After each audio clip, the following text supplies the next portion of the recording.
કે માતાજી ઉપવાસ કઈ રીતે કરવા, તો પહેલી ઉપવાસ શું છે એ થોડી સમજ આલું. કદાચ સમજ હશે જ, કંઈક હોશિયાર દીકરાઓ છે, જ્ઞાનવાળા છે જેને સમજ પહેલેથી છે, પણ છતાંય તે મારું જ્ઞાન આલું તમને ગળે ઉતરે એવું કે ઉપવાસ એટલે શું. ઉપવાસ એટલે હમણાં કીધું ને, તન મન અને વચનથી પવિત્રતા રહેવું એનું ઉપવાસ કહેવાય. તો કહેશે કે માતાજી નકોડા કરવાના, કેટલા ટાઈમથી કેટલા ટાઈમ સુધી કરવાના, તો અમુક રાતે 12 વાગે ચાલુ કરે ને બીજે દાડ 12 વાગે. પણ હિન્દુ ધર્મના અનુસાર સૂર્યોદયથી સૂર્યોદય 6 થી 6 વાગ્યા સુધી આ રીતે ઉપવાસ કરાય. આપણે 12 વાગ્યાનો ટાઈમ હિન્દુ ધર્મમાં નહીં છે. 12 વાગે તો બધું ફોરેનમાં ચાલે છે, 12 વાગ્યા પછી કેલેન્ડર બદલાય. અહીં નહીં, આ તો વિક્રમ સંવંત વાળો દેશ છે. એટલે અવારમાં જ્યારે ઉગતો પહોર થાય ને, જ્યારે હું મેલડી મારા સૂર્યનારાયણના રથડામાં બેહીને આવું ને, એ સમયગાળાથી બીજે દાડનો એ સમયગાળો ના આવે ત્યાં સુધીના ઉપવાસ કહેવાય. હવે ઉપવાસમાં મારી નકોડા કરવાના કે એક ટાઈમ જમવાનું, તો હું એવું કહું છું, નકોડા થતા હોય ને કરતા હોય કરજો, પણ ના થતા હોય પહેલી વાર કરતા હોય ને એના માટે એવું કહું છું, એક ટાઈમ તમે ખાઈ શકો છો. મેરડી આવું કહું એ તે એક ટાઈમમાં તે એવું ખાવું એ ખાસ કહીશ. આખો દિવસ ઉપવાસ રાખ્યો તો પાણી પીવો, થોડું કદાચ કોઈ જ્યુસ પીતું હોય, કોઈ ફ્રૂટ ખાતું હોય, કોઈ વાંધો નહીં. એની થોડી છૂટી છે, મારો રોમ આલે છે કે ભાઈ ખાઈ શકસ, સાત્વિક ભોજન થોડું ખાઈ શકસ. જેને રહેવાતું ના હોય એના માટે, રહેવા વાળા તો રહેશે, નકર ઉપવાસ કરીને આખા ગોમની ફરારી વેફરો ખા ખા કરે એનું નહીં. પણ તમે કોઈ ફ્રૂટ ખાઈ શકો, કોઈ ફળ ખાઈ શકો સાત્વિક, જેથી તમારા અંદર કોઈ ગુણો પ્રભાવ ના પડે એના માટે સાત્વિક ખાઈ શકો. કેળા સફરજન થોડું, અને પછી હોજે જ્યારે 7 વાગે સૂર્યાસ્ત થાય ને એ ટાઈમે તમારી કુળદેવીની આરતી કરો, એની પૂજા કરી, એની આરતી કરી, અને પછી તમારા ઘેર જે બનાવ્યું હોય ને એને ધરાઈ અર્પણ કરી અને પ્રસાદ પેટે એ કદાચ લેશો ને અને એ પ્રસાદ તમે ખાશો ને તો ભગવાનના દરબાર સુધી તમારો એ ઉપવાસ લેખે ભરશે. હું મેલડી આવું કહું. હવે કહે છે કે માતાજી ઉપવાસમાં હોજે શું ખાવાનું, તો દાળ ભાત પૂરી શાક બધું ખાઈ શકો છો એક ટાઈમ તમારી માતાજીને ધરાયા પછી. પણ એમાં જો બહુ મસાલેદાર નહીં, બહુ તીખું નહીં, એકદમ સાત્વિક.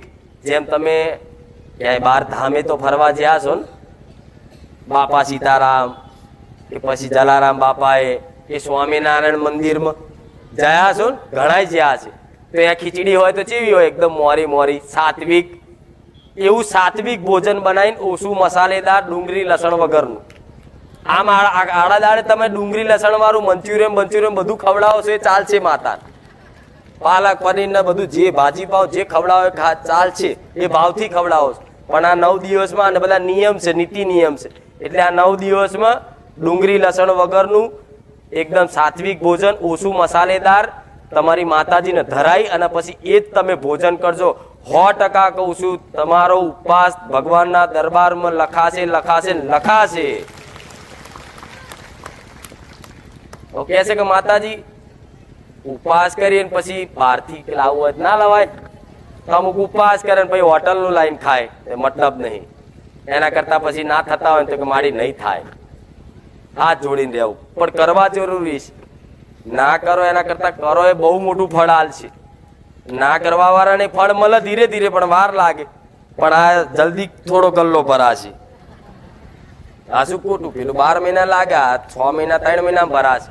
એટલે આટલું કરજો. કરશો ને? કેટલા કરશે? ભલે રામ, કોઈ વાંધો નહીં. ના થાય તો એ વાંધો નહીં, વચન નહીં લેતી. પણ આ તો કંઈક ભાવિકોને એવું કહેવું હતું કે માતાજી કહેજો અમને કઈ રીતે કરવું, તો આ શીખવાડ્યું. બરોબર. હવે 9 દિવસ પહેલા દાડથી શરૂઆત એવી કરજો કે બહુ ગારો બોલતો હોય ને બહુ ખરાબ વાતો કરતો હોય ને એની જોડે બેહવું. આ શું ખોટું? નકર જો એની જોડે બેઠા અને એની વાતોમાં આવીને કોઈ ગુસ્સામાં આવીને કે ગમે તે મોઢામાંથી ગાર નીકળી જાય ને તે ઉપવાસ ફેલ. વચનથી તમે અપવિત્રતા થઈ જાય, બોલી નાખી ગાર, ખરાબ શબ્દ નીકળી ગયો, દેવી શક્તિ યાત્રા થાય કે તે તો સંકલ્પ કર્યો કે મા તન મન વચનથી શુદ્ધતા રાખીશ, તો ગાર ચમ બોલ્યો. દીકરીઓમાં કઈક બોલી જાય છે, જોઉં છું. પણ ધ્યાન રાખવું, કોઈ ગારો વાળું હોય, કોઈ તમને જેને જોઈને તમને ચીડા ગુસ્સો આવતો હોય એવા વ્યક્તિ જોડે વાત નહીં કરવી કે હોમે નહીં જવું, અને બોલન તોય તે સહન કરી લેવાનું. માતાજીને પ્રાર્થના કરે કે મારી આ ઉપવાસના ટાઈમે કે આ બખારા કરે છે માં હાચવી લેજે. નકર આ બધી માયા છે ને નડવા વાળા દેવ, જે તમને નડતર રૂપ થાય છે ને તાર, એ બધા દેવ છે ને આ બધા તમે ઉપવાસ કરશો ને તો તાકીને બેઠા હોય રાક્ષસ જેવા દેવ. ઉપવાસ કર, ભંગ પડાવ. એટલે ઉપવાસના દાડે કકરાટ કરાવ, ઝઘડો કરાવ, ગારા ગારી થઈ જાય, ઉપવાસ દેવી શક્તિ જતી રહે, નાહી જાય બહાર. આ તો આખી નરી ગારો બોલ બોલ કરે, લેણ મારું કામ નહીં, નાહી જાય કે નહીં? મહાકાળી બહાર જતી રહે, ચામુંડાઈ જતી રહે, બહુચરી જતી રહે કે નહીં? જો ઘરમાં ગારાગારી થતી હોય, નોરતામાં માતા કંકુના પગલે તમે બોલાવી હોય અને ઘરમાં કકરાટ કંકાસ કરો, ઝઘડો કરો, ગારાગારી કરો, માતા સટકી જાય, જા આઈશ આવતા ચૈતરમાં બોલાઈશ તાર. હવે આવતા ચૈતરમાં આવતા હુંથી તો તમારું આવતા ચૈતર હુંથી તો તમારું બધું પૂરું થઈ જાય, પછી શું કામ છે? એટલે આ હાચવી લેજો. નાચવાય તો મને પ્રાર્થના કરજો, તમારી ઘરની માતાને પ્રાર્થના કરાય કે માં તારી જ ભક્તિ કરું, તારા જ ઉપવાસ કરું, સફળ કરાવજે. હું તો માં, હું કશું જ નહીં કરી શકતો, મારામાં કોઈ બળ, કોઈ શક્તિ, કોઈ વિદ્યા નહીં માં, તું જ મારો આધાર છું. પણ માં તારા નામથી આ તારો જ ઉપવાસ કરું છું, મારા ઉપવાસ સફળ કરાવજે. તમારી જ માં તમારો ઉપવાસ સફળ કરાવશે, આવું કહું. બરોબર. હવે બીજી વસ્તુ, મોબાઈલ. આ મોબાઈલથી શેટા રહેજો, વાપરો એનો વાંધો નહીં, કોકનો ફોન આવે તો કોમની વાત હોય બધું, પણ આખો દાડા ઇન્સ્ટાગ્રામ લઈને નહીં વરખતા હો. આ બધું બંધ કરી દેજો, કે એના પ્રભાવ પડશે તમારા મગજ ઉપર, તમારા મન ઉપર. અને એક ખાલી વિચાર માત્ર બી તમારું મન ચંચલ છે, તરત તમારા ઉપવાસ તૂટી જશે, લેખે લાગશે નહીં, અને તમે દુઃખી થશો ને દુઃખી તમારી માતા થશે. એટલે મોબાઈલથી છેટા રહેશે. જો એવા વાતાવરણમાં રહેશો ને તો 100% તમને વિચારે આવશે ને ગારે બોલાશે ને બધું થશે કે નહીં? પણ આપણે એવા વાતાવરણમાં રહેવું. પહેલાના ગઈડિયા જોજો, હોભર્યું હશે કે 9 નોરતા હોય ને તારે માતાજીનો જે તે ભૂવો હોય ને એ મઢમાં ઊંઘી જાય. હોભર્યું છે ને? એના મઢમાં જ એની આગળ ઊંઘી જાય અને છાતી પર જવારા થાપ.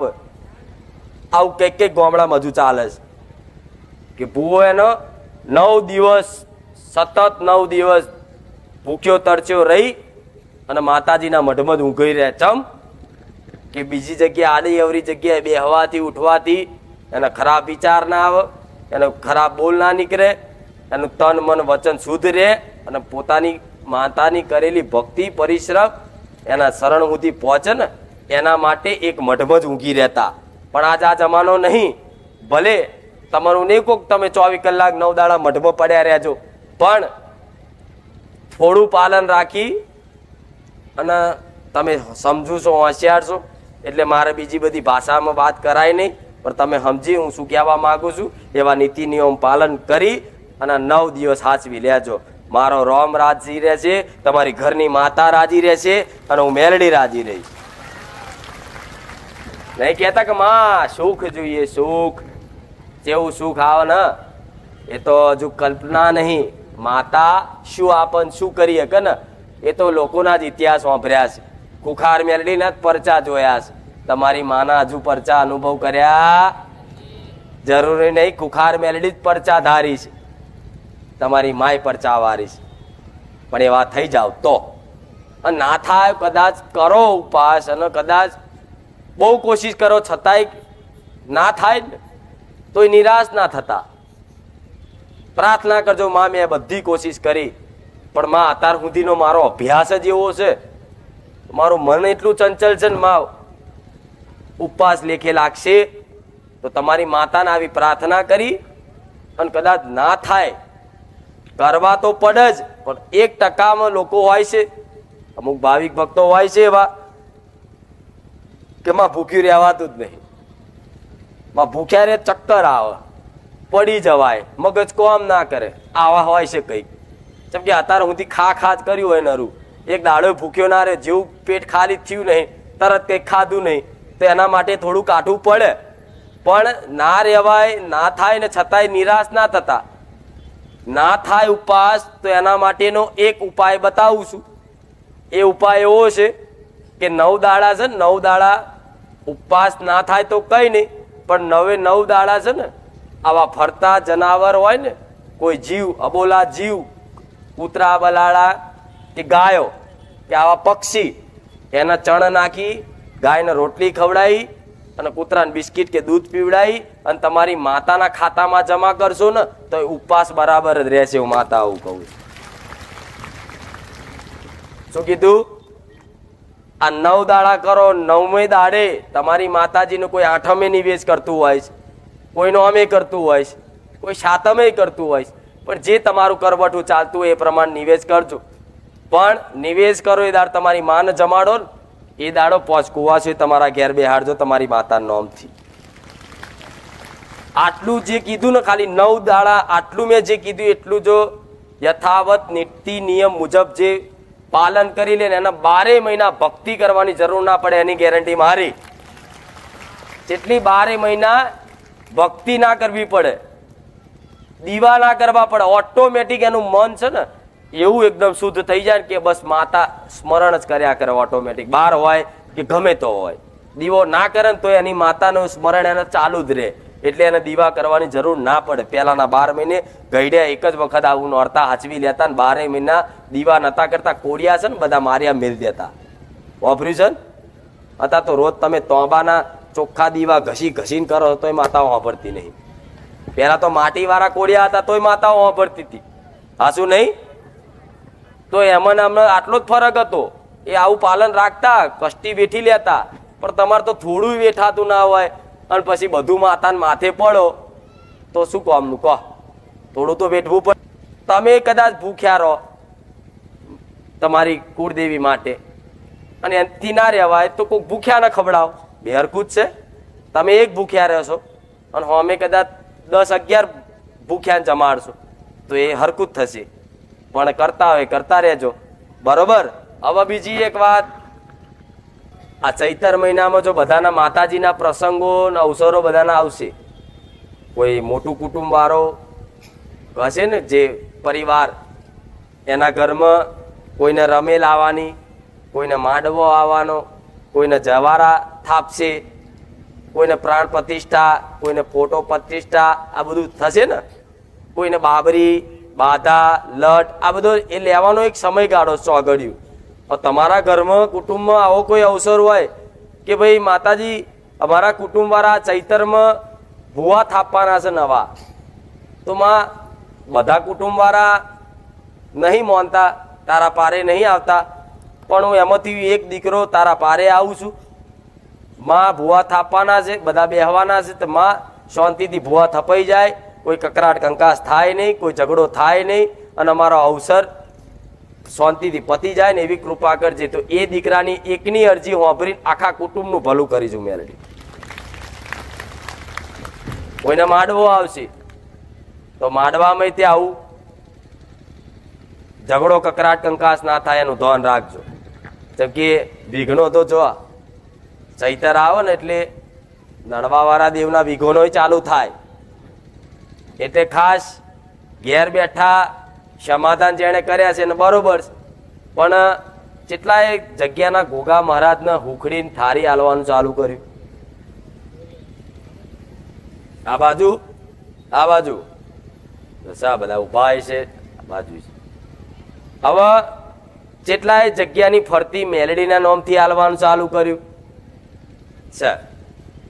જો પણ 25% 40% જેવા છે, કોઈ વાંધો નહીં. પણ ખાસ કહીશ, તમારા આ ચૈતરના જે તમારી માતાજીની ભક્તિ કરો એમાં કોઈ વિઘ્ન ના થાય, કોઈ આડું ના થાય, એના માટે જે જગ્યા પર ભાડાના ઘરમાં રહેતા હોય, પોતાના મકાનમાં રહેતા હોય કે ખેતરમાં રહેતા હોય, કાલે જ સોમવારનો દિવસ છે. કાલે જ જગ્યાના ગોગા મહારાજ દીવો કરી, સુખડી ધરાઈ, શ્રીફળ આપી અને એક પાણીનો ગ્લાસ ધરાઈ પ્રાર્થના કરજો કે મહારાજ એ ધરતીના દેવ છો, પહેલો હક જગ્યા પર તમારો છે, અમારી માતાજીના અમે નોરતા કરીશું, ભાવ ભક્તિ આલીશું, પણ તમને તમારા હકનો વ્યવહાર આલીએ છીએ, અમારી ભક્તિ અને અમારા ઉપવાસ સફળ થવા દેજો. એમ કરીને એક શ્રીફળ આલશો ને તો મહારાજ રાજી રહેશે. અને બીજું, જેટલાનાય ઘરમાં આ વાત નોટિસ ખાસ કરી લેજો, ખાસ.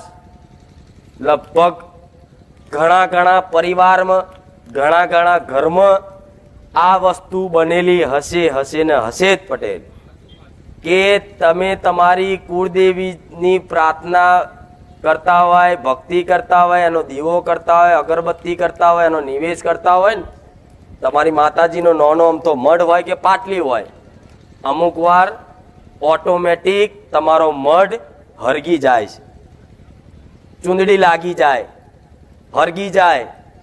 તમારું નહીં હરગ્યું હોય તો બાજુવાળાનું હરગ્યું હશે, તમે એમનું નહીં હરગ્યું હોય તો તમારા કુટુંબવાળાનું હરગ્યું હશે.